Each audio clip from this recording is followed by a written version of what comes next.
కృష్ణకుమార్ గారు నమస్తే అండి. నమస్తే అండి. మేడం మనకి ఆ, కొంతమంది ఉంటారు. ఎలాగంటే ఆ, వాళ్ళ వాళ్ళ టైం నడుస్తున్నప్పుడు ఆడింది ఆట పాడింది పాట ఒకటి కాదు నోట్లో 10 నాలుకలు ఉంటాయి. మరి ఘోరంగా నీచంగా ఇంకా టైం ఎప్పుడైతే తిరగబడిందో బొమ్మ తిరగబడిందో ఇంకా వెంటనే అందితే జుట్టు లేకపోతే కాళ్ళు. ఈ ఎవరి గురించి చెప్తున్నానా అని అనుకోవచ్చు మీరు కానీ మన శ్రోతలు కానీ, ఎవరో కాదు, శ్రీమాన్ వేణుస్వామి గారు. ఈయన ఈహా టీవీ అని ఒక అద్భుతమైన ఛానల్ ఉంది. అందులో ఉమ్, కూర్చొని అబ్బో ప్రవాస గురించి కానీ, ఎవరెవరు ఎప్పుడు చనిపోతారు, అసలు తెలుగుదేశం పార్టీ గెలిచే ఛాన్స్ లేదు, జగనే గెలుస్తాడన్నాడు. అంతకుముందు కేసీఆర్ కేటీఆర్ గెలుస్తారన్నది, రేవంత్ రెడ్డికి రాజయోగం లేదన్నాడు. రఘురామరాజుకి టికెట్ రాదు, ఓడిపోతాడు ఇచ్చినా అని కూడా అన్నారు. అంటే ఎవరికి? రఘురామరాజు గారు కూడా ఓడిపోతారని చెప్పాడు ఈయన. ఆ, chapter close, political chapter close అని చెప్పాడు. ఈ మొత్తానికి ఎప్పుడైతే ఫలితాలు వచ్చాయో వెంటనే ఒక వీడియో పెట్టేసి, నేను నా జాతకాలు తప్పైనాయి, నా ప్రెడిక్షన్ తప్పైంది, నేను ఎవరికి ఏమీ చెప్పను, ఇక మీదట నేను చెప్పను, నన్ను క్షమించండి అన్నాడు. ఈ వ్యక్తి ఒకవేళ జగన్ గెలిచుంటే తొడగొట్టి స్నేక్ డాన్స్లు వేసేవాడేమో కదా అసలు. అంటే ఎలా అవును. అయ్యాడు అంటే ఇప్పుడు ఇందాక మన యాంకర్ శ్యామల గురించి మాట్లాడుకున్నాం, ఇప్పుడేమో ఈ వేణుస్వామి. అసలు వీళ్ళ మైండ్ సెట్ ఏంటండి అంటే క్షమాపణ చెప్తే సరిపోతుంది అనుకుంటున్నారా, లేకపోతే వీళ్ళు చేసిన అరాచకం చేశారు ఒక రకంగా సోషల్ మీడియాలో, పర్సనల్ లైఫ్స్లోకి వెళ్ళిపోయి యాక్టర్స్ కానీ సెలబ్రిటీస్ కానీ. అంటే ఒకడు ఓడిపోతాడు అని నువ్వు డంకా పదంగా కన్ఫర్మ్ చేయడం అనేది ఎంతవరకు కరెక్ట్ జాతకాల పేరు మీద? ఈ వేణుస్వామి అనే వ్యక్తిని అసలు ఎలా శిక్షించాలండి ఈ వేణుస్వామిని? ఇప్పుడు ఈ వేణుస్వామి అన్నతను ఆ సినిమా వాళ్ళకి ఆ, చాలా ఎంగేజ్ నుంచి కూడా ముహూర్తాలు పెట్టేవాడు. వాళ్ళు ముహూర్త పూజలు చేస్తారు కదా సినిమా వాళ్ళు. అలా ముహూర్త పూజలు చేసే సందర్భంగా ఇతను ఆ ఆ సినిమా వాళ్ళతోటి ఎక్కువ పరిచయాలు ఉంటాయి. వాళ్ళు ఉమ్, కొబ్బరికాయ కొట్టడం దగ్గర నుంచి గుమ్మడికాయ కొట్టే వరకు ఈ, ఇతనే పూజలు నిర్వహించి ఏవేవో చేస్తూ ఉండేవాడు. అయితే ఈ జాతకాలు అనేవి ఎలా ఉంటాయంటే ప్రాబబిలిటీ థియరీ అని ఒకటి ఉంటదండి. ఈ ప్రాబబిలిటీ థియరీ ఏంటి అంటే అప్పుడప్పుడు జరగవచ్చు, అప్పుడప్పుడు జరగకపోవచ్చు. అలాంటి ఉమ్, విషయాల్ని అంటే వీళ్ళు ఏం చేస్తారంటే 10 మందికి జాతకాలు చెప్పారు అనుకోండి, ర్యాండమ్ గా ఒకళ్ళకి ఆ, అంటే లాటరీ టికెట్ లాంటిది జాతకం అంటే, వేరే ఏమీ లేదు. వీళ్ళు ఏదో శాస్త్రాలు చెప్తారు కానీ శాస్త్రాలు లేవు, గడిపి గుట్టు లేదు, ఏమీ లేదు. సరే, ఆ ఆ ఒక్కటి జరిగిన దాని గురించి నేను పలానా వాళ్ళకి చెప్పాను అని చెప్పి వీళ్ళు పబ్లిసిటీ ఇచ్చుకుంటారు. జాతకాలు అంటే మొదటిగా మనుషుల యొక్క ఫియర్ అండ్ గ్రీడ్, భయము, స్వార్థము కలగలిసి వ్యక్తులు ఉంటారు. ఆ భయాన్ని తగ్గిస్తూ స్వార్థాన్ని పెంచుతూ ఆడే ఒక ఆట జాతకం అంటే. వేరే ఏమీ లేదండి అసలు దీంట్లో. షేర్ మార్కెట్ ఎట్లాంటిదో ఇది కూడా అట్లాంటిదే, ఫియర్ అండ్ గ్రీడ్ మీద ఆధారపడి ఉంటది. ఎవరో ఒకరిది సక్సెస్ అయింది అనుకోండి, ఇక వీళ్ళు విపరీతమైన ప్రచారం చేసుకుంటారు. ప్రచారం చేసుకోగానే ఇంకేముంది, ఆ ఆయన చెప్తే జరుగుద్ది, ఆయన ముహూర్తం పెడితే దిగులు లేదు, ఇలాంటివన్నీ. అతను అతనికి ఒక మార్కెట్ ని, ఆర్టిఫిషియల్ మార్కెట్ ని సృష్టించుకున్నాడండి. ఈ ఆర్టిఫిషియల్ మార్కెట్ ని సృష్టించుకుని ఆ మార్కెట్ లో యథేచ్ఛగా డబ్బులు సంపాదించాడు. యథేచ్ఛగా అసలు. ఏంటి అంటే అతను అపాయింట్మెంట్ కావాలంటే 5,000 కట్టాలండి అక్కడ, జస్ట్ అపాయింట్మెంట్ కి. వేణుస్వామి ద్వారా మోసపోయిన వాళ్ళు చాలా మంది పెడుతూనే ఉన్నారు. అయినా కానీ సోషల్ మీడియాలో పెడుతూనే ఉన్నారు కానీ ప్రతి వాళ్ళకి ఏంటంటే వాళ్ళ అదృష్టాన్ని పరీక్షించుకుందాం, ఏ పుట్లో ఏ పాము ఉందో అనే ఒక మనస్తత్వం. వాళ్ళు జయించలేని ఆ, జయించడానికి వీలు లేని టార్గెట్లు పెట్టుకోవడం వ్యక్తులు కూడా.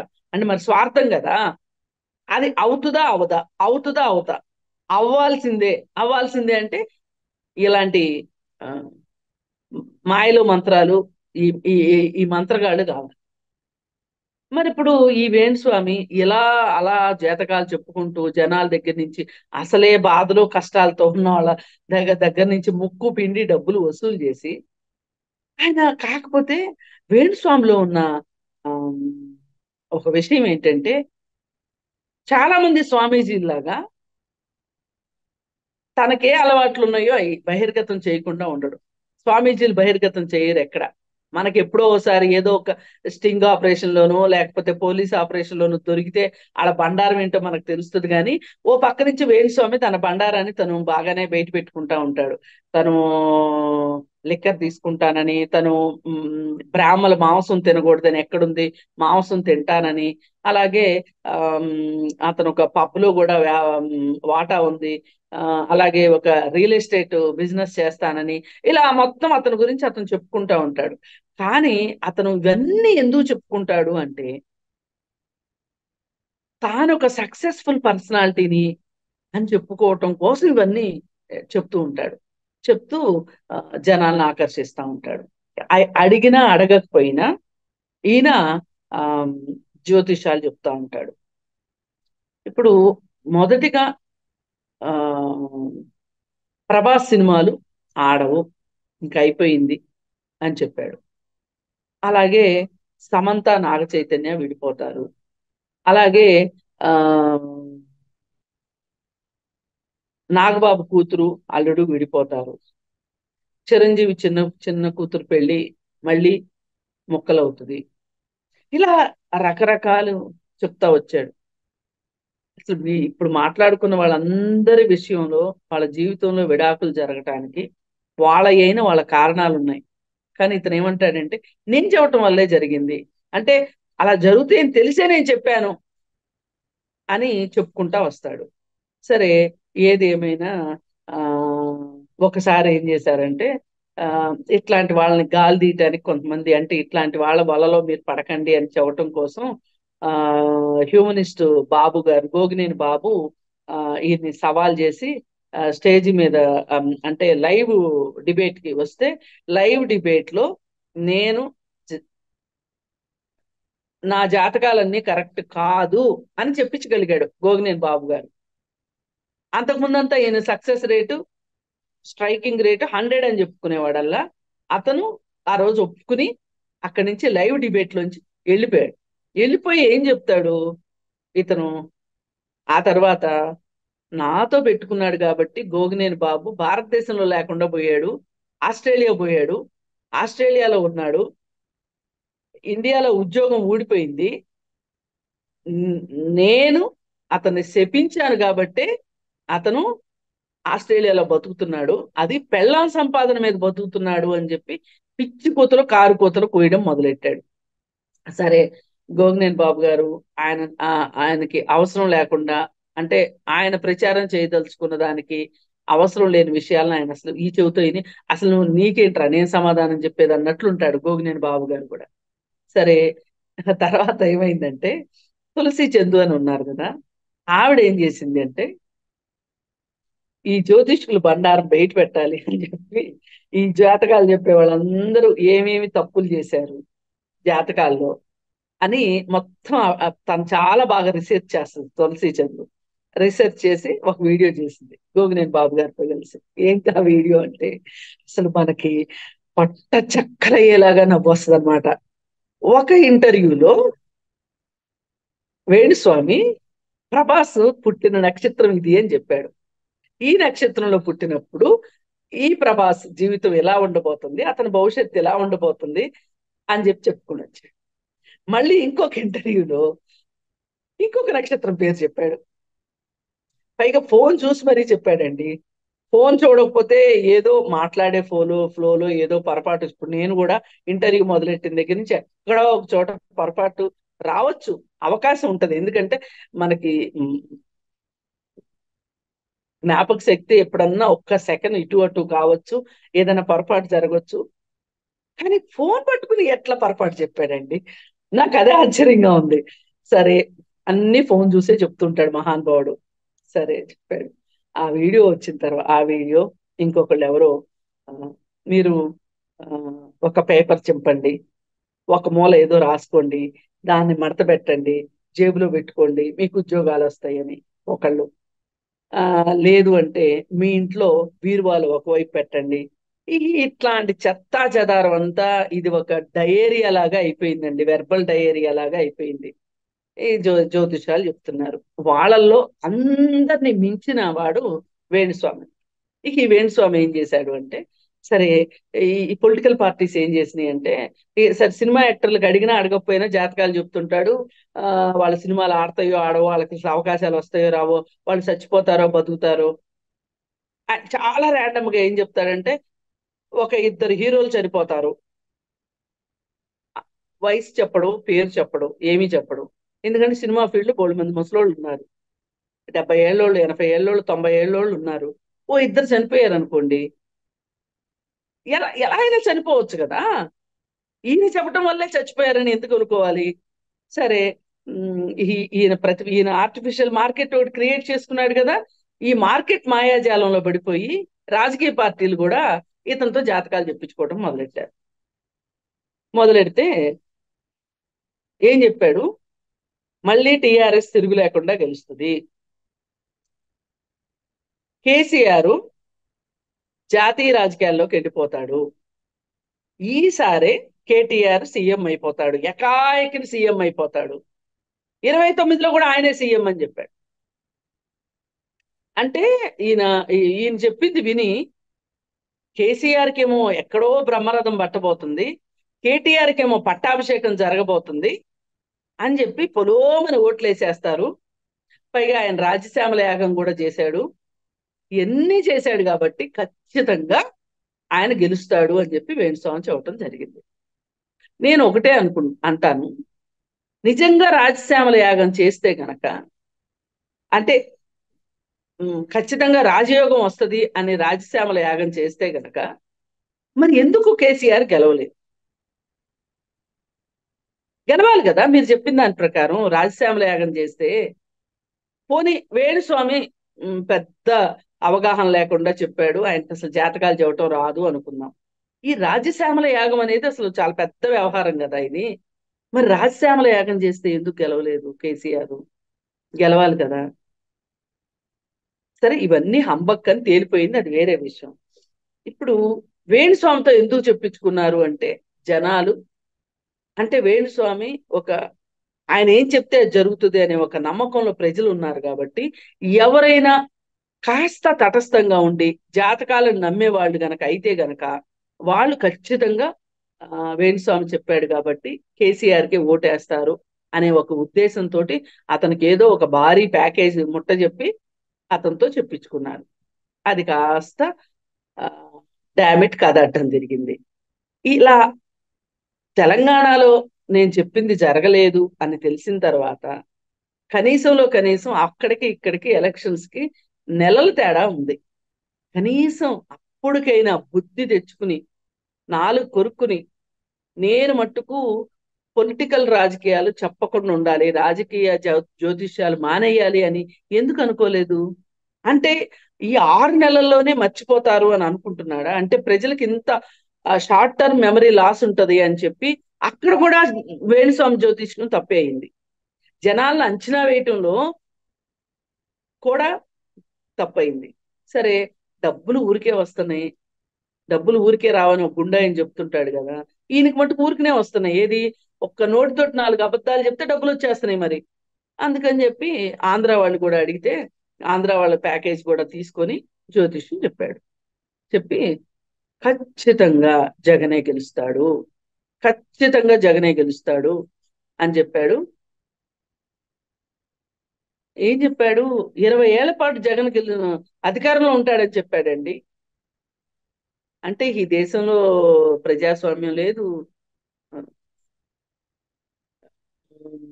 ఎన్నికలు లేవు, ఎన్నికలు ఉన్నా కానీ పోని అంత ప్రజారంజకంగా పాలన చేశాడా జగన్మోహన్ రెడ్డి? అంటే ఏం చేశాడు నీకు బాగా తెలుసు కదా, నీ మనోనేత్రాన్ని తెరిచి చూడొచ్చు కదా.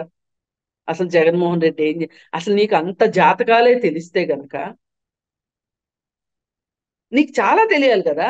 ఇది ఒక్కటి తెలియటం ఏంటి, ముహూర్తాలు పెట్టడం ఒక్కటే ఏంటి, ఇంక నీకు చాలా తెలియాలి జ్యోతిష్కుణ్ణి అనుకుంటే. ఏం లేదండి, ఇదంతా చేసింది ఏంటి అంటే ఒక్కటే.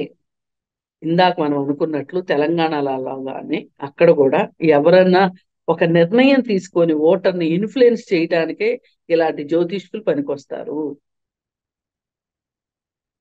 ఆ ఇన్ఫ్లుయెన్స్ చేయించటం కోసం ఈ వేణుస్వామిని పెట్టుకున్నారు తప్పితే వేరే ఏమీ లేదు. వేణుస్వామి చెప్పిన చాలా చాలా బోగస్ అని తేలిపోయింది. పైగా నాకు ఇంకొక కోపం ఏంటి అంటే, ఏ పెళ్ళన్నా జరుగుతుండివ్వండి, వీళ్ళు విడిపోతారు, వీళ్ళు విడిపోతారు. ఏం కరెక్ట్ అండి అది అసలు నిజంగా. ఎంత ఆ నెగటివ్ నెస్ ని, అంటే ఒక వ్యతిరేక భావనలు పెంచటం అసలు, అంటే ఒక పాజిటివ్ గా ఆలోచించడమే రాదా నీకు? అంటే శుభమా అంటూ వాళ్ళు పెళ్లి చేసుకుంటుంటే నీ బూతు మాటలు దేనికి అక్కడ? ఎవరైనా మన పెళ్లికి పిలుస్తారండి, వెళ్తాం, ఓపుకుంటే వెళ్తాం. వెళ్ళి అక్షంతలు వేసే ఉద్దేశం ఉంటే అక్షంతలు వేసేటప్పుడు మనం ఏం కోరుకుంటాం? ఏదో ఆ, మీరు కలకాలం ఆయురారోగ్యాలతో పిల్లా పాపలతో సంతోషంగా ఉండండి. లేదు అంటే గనక అంత గ్రాంధికం మనకు రాకపోతే హ్యాపీ మ్యారీడ్ లైఫ్ అని చెప్పి వస్తాం కదా. చెప్పి వాళ్ళు పెట్టిన భోజనం చేసేసి వచ్చేస్తాం. అంతేగాని వాళ్ళు కార్డు ఇచ్చిన దగ్గర నుంచి అసలు ఈ జంట ఉంటుందా ఉండదా, ఉండకపోతే బాగుండు, ఇంకోసారి పెళ్లి చేసుకుంటే బాగుండు, మళ్ళీ నన్ను పిలిస్తే బాగుండు, నేను వెళ్ళి భోజనాలు చేసి వస్తా, ఇదే కదా. ఏమిటిది అసలు ఈ విధ్వంసకర మనస్తత్వము? అంటే దొంగలు దొంగలు ఊళ్ళు పంచుకున్నట్లు ఈ విధ్వంసం అనే మాటని జగన్మోహన్ రెడ్డి కావచ్చు, అతని చుట్టూ ఉన్న అది ఈ పెళ్లిళ్ళ విషయంలో ఇతను ఇలా ఇలా మాట్లాడటం అనే దాన్ని చాలా మంది జీర్ణించుకోలేకపోతున్నారండి. కాకపోతే ఏ పుట్లో ఏ పాముందో, పైగా నా నాలుక మీద మచ్చ ఉందని చెప్తాడు. ఆ మచ్చకు ఒక ఆపరేషన్ చేయాలి ఖచ్చితంగా. ఎందుకంటే ఆ మచ్చ ఇట్లా మాట్లాడిపిస్తుందేమో, అంటే అతను ఊహించుకుని ఆ నాలుగు మీద ఎవరైనా వాత పెట్టారేమో మేడం, మచ్చందుకు వచ్చి ఉంటుంది. ఎవరో ఇట్లాగే మండినోళ్ళు పెట్టుంటారు. ఆ సరే, ఏది ఏమైనా నేను ఇంకా జాతకాలు చెప్పను అన్నాడు. అంటే మన చాలా మంది ఏమన్నారంటే అమ్మయ్య, ఈయన జాతకాల నుంచి తప్పించుకోవచ్చు అనుకున్నారు. కాదు కాదు, ఆయన రాజకీయ జాతకాలు చెప్పడేమో కానీ మామూలు జాతకాలు చెప్తాడు. ఎందుకంటే డబ్బు సంపాదించండి, అతనికి డబ్బు సంపాదించడమే ధ్యేయం కాబట్టి ఒక శాస్త్రాన్ని అడ్డం పెట్టుకుని బతుకుతున్నాడు. ఒక పరాన్న జీవి.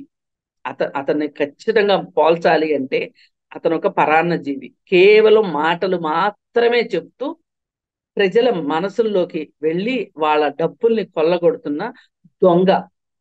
ఇప్పుడు చాలా మంది దొంగ బాబాలు, దొంగ స్వామీజీల సంగతి బయటకు వస్తూనే ఉంది, వస్తూనే ఉంటది, పుడుతూనే ఉంటది.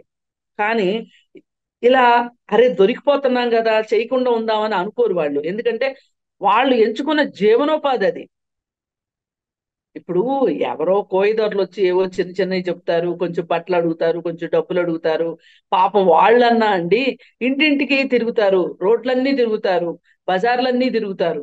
వీళ్ళు ఉన్నారు చూసారా, వీళ్ళు ఒక చోట పీట వేసుకుని కూర్చొని వీళ్ళ దగ్గరికే మనుషుల్ని రప్పించుకొని శుభ్రంగా భోంచేస్తూ మళ్ళీ భోజనాలు అరగటానికి మందులు వేసుకుంటూ, అంటే ఇక్కడ రక్తం గాని స్వేదం గాని చెందకుండా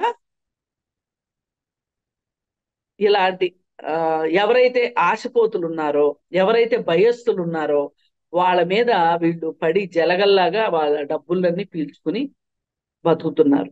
ఇది ఇట్లాంటి వాటికి చెక్ పెట్టడం ఎలా అంటే రాజకీయ నాయకులు బుద్ధి తెచ్చుకోవాలి.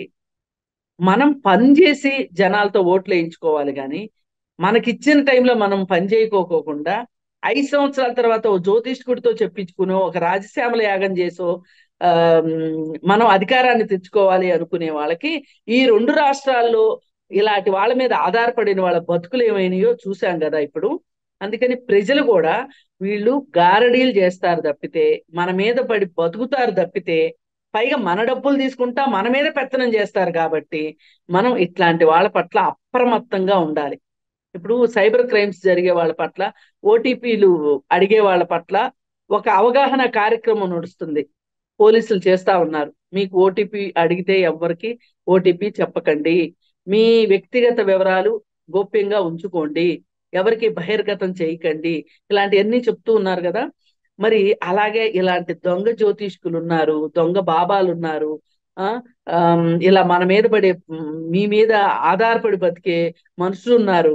మీరు కష్టపడి సంపాదించుకున్న డబ్బుల్ని వాళ్ళకి ఎందుకు ఊరికే ఆ, ఇస్తారు? ఇట్లాంటివన్నీ అవగాహన కలిగించాల్సిన అవసరంలో ఇవాళ సమాజం ఉంది అని చెప్పడానికి ఈ వేణుస్వామి లాంటి వాళ్ళే ఒక పెద్ద, ఈ ఉదంతం ఒక పెద్ద ఉదాహరణ. సామాన్య ప్రజలు కూడా తెలుసుకోండి, జ్యోతిష్యాలు అవాస్తవము అని చెప్పి మీ పిరికితనాన్ని వాళ్ళు మీకు ధైర్యం ఇస్తున్నట్లుగా మీకు ఇంకా ఇంకా పిరికితనాన్ని, ఇంకా ఇంకా లేనిపోని ఆశలు రేకెత్తించి మిమ్మల్ని పిచ్చి వాళ్ళగా చేయడానికి వీళ్ళు సిద్ధంగా ఉన్నారు. కబడ్డారని మాత్రం చెప్పదలుచు. రైట్, చూద్దాం మేడం. మరి వేణుస్వామి ఇప్పుడు క్షమాపణ అయితే చెప్పాడు, కానీ ఇంతకు ముందు చేసిన తప్పులకి రఘురామరాజు గారు బడిత పూజ గ్యారెంటీ అని చెప్పాడు ఆయన. మరి చూద్దాం మరి ఏమవుతుందో, కాలమే నిర్ణయిస్తుంది. ధన్యవాదాలు మేడం.